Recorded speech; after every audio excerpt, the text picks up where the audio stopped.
Hello and welcome back to the chess channel.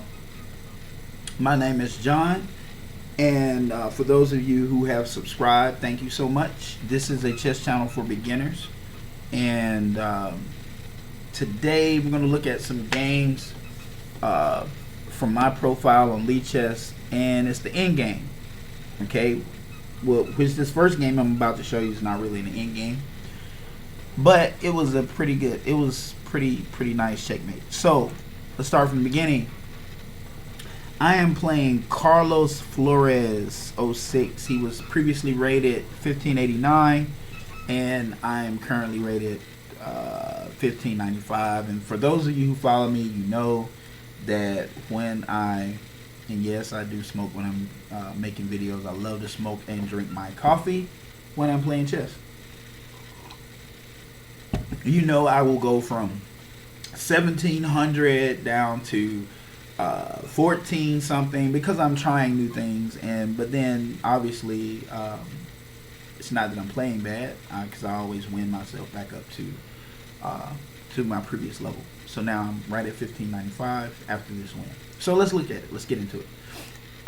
So I play the move d4, and he immediately plays knight f6. Then I play the move c4, and he plays g6, bishop to g5. I'm not going to take the knight. I'm just putting it there to see how he responds. e3, d6, bishop to e2, and castle. And then I play the move h4. He plays the move bishop f5. I play the move h5. He takes, I take, he takes, I take.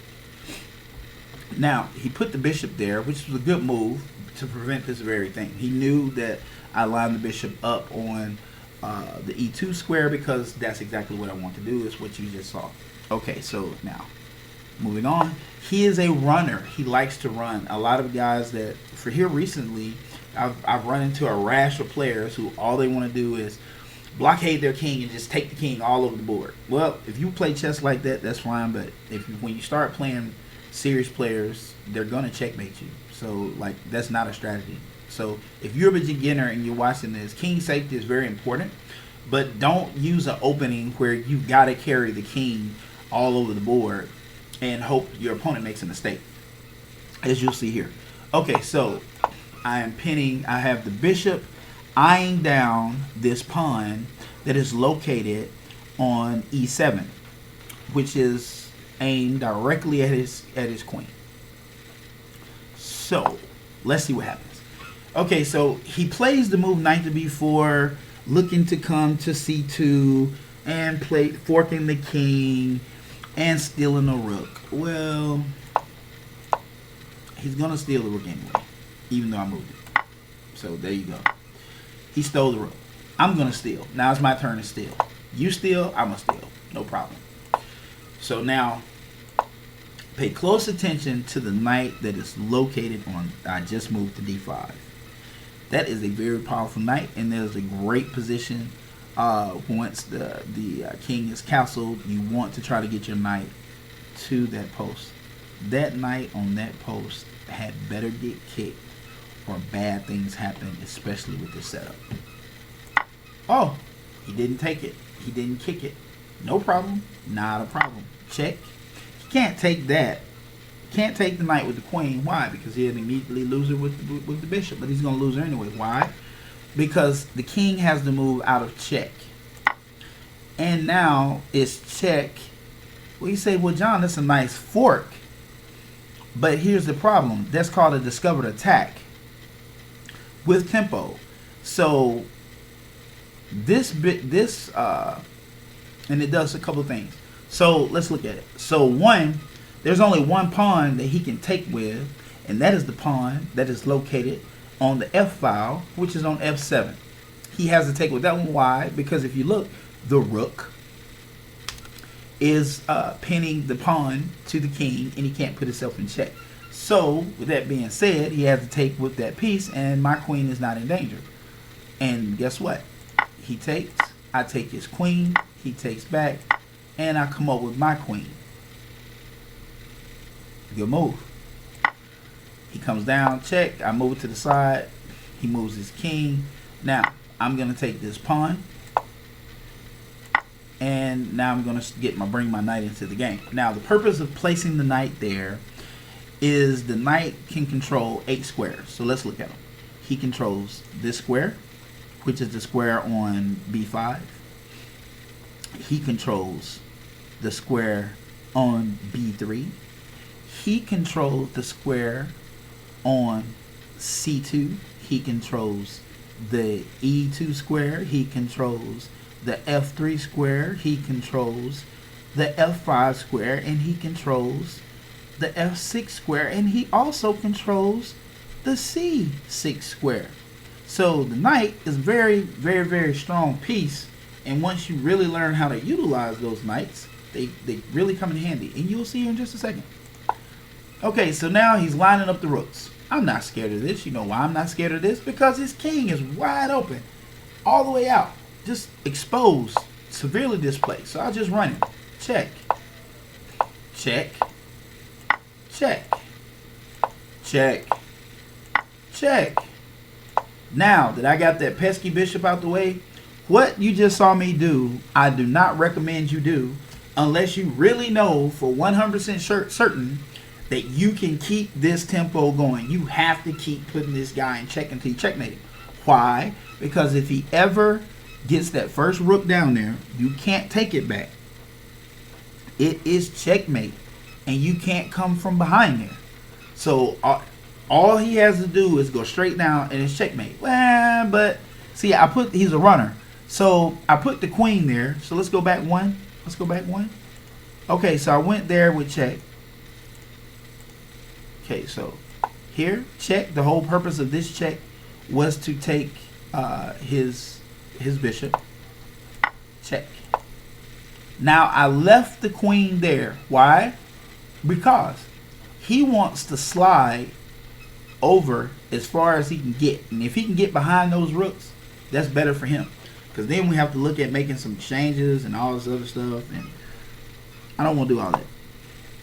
So check with the rook, forcing the king to come down. Check with the queen. He walks over. Now checkmate with the queen. That's what happens when you run. When you're running like that. Okay.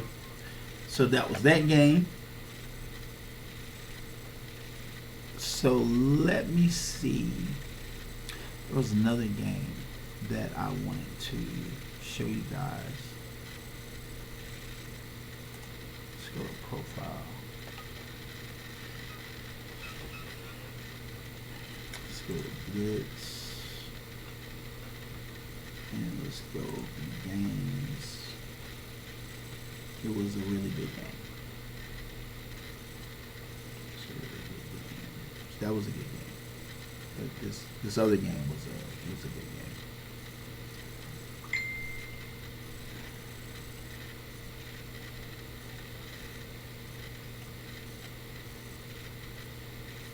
Here it is right here. Let's look at this game.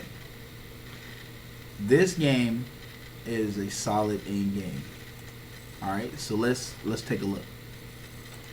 Alright, so he's playing white, I'm playing black. He played e45. Now I'm gonna play the Bush Gas Gambit. I have been practicing this gambit for a very long time, and a lot of times that's how I lose down to around 1400, 1500, because I've been trying to find different variations of this gambit to put the knight in different places. So far I like this. It's complete by surprise. You don't know what's going on. It's a quick attack. Check. Now I blundered a piece here or something, because he should not have been able to run me all over the board like he did. But he's gonna pay. Alright, so here we are, bishop b7. Now I placed that bishop there strictly for a discovered attack, and let's see what happens. There it is. He blocks the knight. I said, okay, cool, I'll attack your rook. Now, why he didn't take that, or did he take it? Yeah, he did take it. Alright. So he also let me have that rook, and because let me go back because this is a beginner channel, so let me explain some of these moves instead of just showing you. This is a runner. He's in a bad position and he got totally ambushed, surprise element of attack, and he's trying to gain his marbles. And this guy is rated 1610, so it's not like he's a beginner. He is not a beginner. He's a very advanced player. So now he takes, I take, and then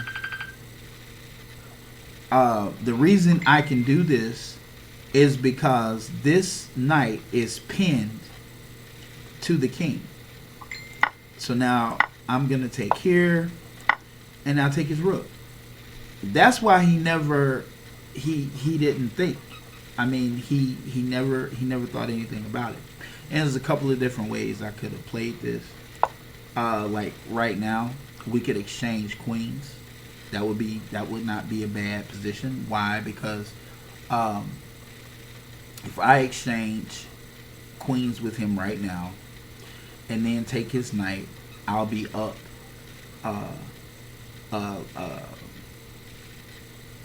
2 rooks and 5 pawns versus 1 rook and 4 pawns. But yeah, but he'll be up a light square bishop, and that bishop can really cause trouble, so I didn't want to do that. So one more check there, check there, move out the way, took his queen. And at this point,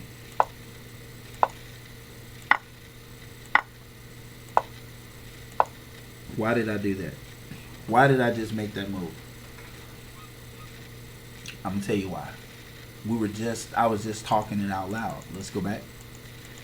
Okay, so when you're approaching the end game, as a general rule of thumb, if I have, he just lost a very major piece, his queen. Okay, so his queen, I've got a queen, I've got more pawns. Okay, so he's got a light square bishop, I get it. Now, why would I do this? Check.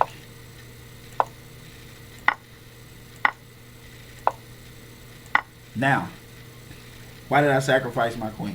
Because I just told you he had a light square bishop, and his light square bishop could cause a lot of trouble. Yeah, but John, you gave up your queen. So what? Now it is 1, 2, 3, 4, 5 pawns to 3 pawns, and I'm winning. Black is clearly winning. I have spatial advantage. I have the king is in the game. There's nothing he can do. Nothing except lose. That's it. There is nothing he can do. Nothing.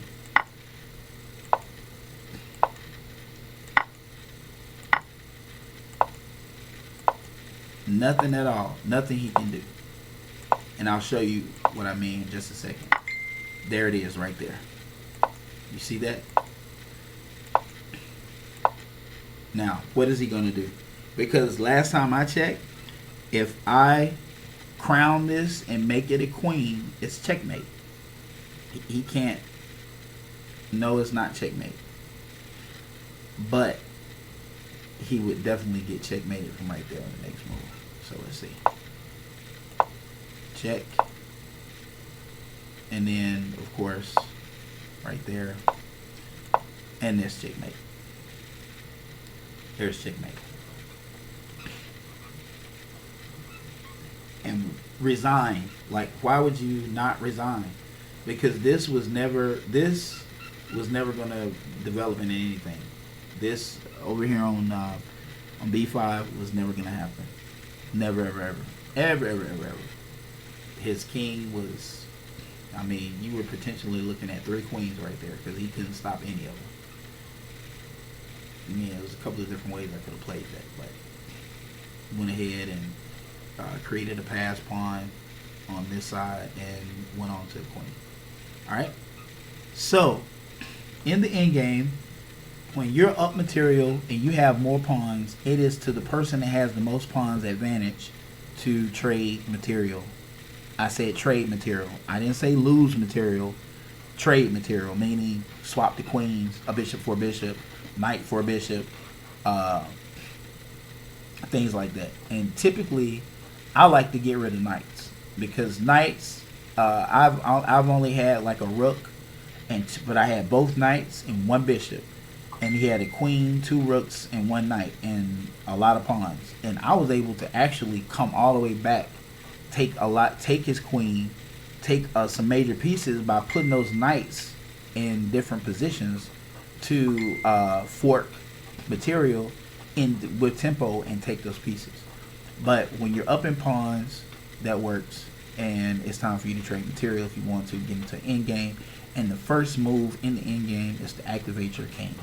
Now, I'm not a grandmaster by no means, but I have been playing for quite some time, and you want to activate your king immediately. If you have an active king, you have an active chance to win. If your king sits back on the back rank and does nothing, you are not playing an end game that you're going to win. Alright, thanks once as always. Click the subscribe button, hit the like button, and I'll see you next time.